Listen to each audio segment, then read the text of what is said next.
In the seemingly ordinary streets of Milwaukee, there lived a man whose name would later become synonymous with horror, Jeffrey Dahmer.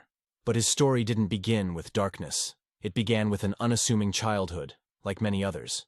Jeffrey was a quiet child, often lost in his own world, struggling to fit in with his peers. As he grew older, Dahmer's inner demons began to surface. His fascination with death and dissection grew, leading him down a dark path. He harbored twisted fantasies and desires that he couldn't control. It wasn't long before those fantasies turned into reality. Jeffrey Dahmer's modus operandi was as chilling as it was methodical. He would lure young men, often marginalized and vulnerable, back to his apartment, under the pretense of offering them a place to stay or alcohol. Once there, he would drug them, strangle them to death, and then indulge in unspeakable acts of necrophilia and cannibalism. For years, Dahmer's heinous crimes went unnoticed. His neighbors saw him as a quiet and unassuming man, unaware of the horrors unfolding behind closed doors. But eventually, cracks began to appear in Dahmer's carefully constructed facade. In 1991, one of Dahmer's intended victims managed to escape, running into the streets in a state of terror. When police arrived at Dahmer's apartment to investigate, they were met with a scene straight out of a nightmare.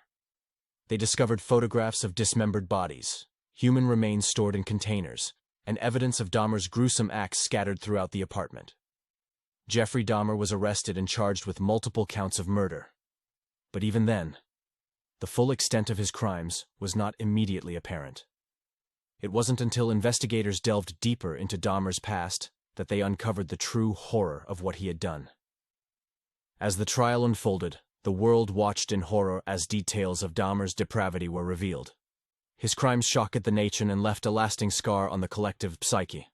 But amidst the horror and the tragedy, questions lingered. Why did Jeffrey Dahmer commit such unspeakable acts? Some speculated that his troubled childhood and feelings of isolation played a role, while others pointed to possible mental illness. In the end, Jeffrey Dahmer was sentenced to 16 consecutive life terms in prison. He would spend the rest of his days behind bars, but for an unexpected twist. On 28 November 1994, just 2 years after his sentencing, Dahmer was beaten to death by Christopher Scarver, a fellow inmate at the Columbia Correctional Institution in Portage, Wisconsin.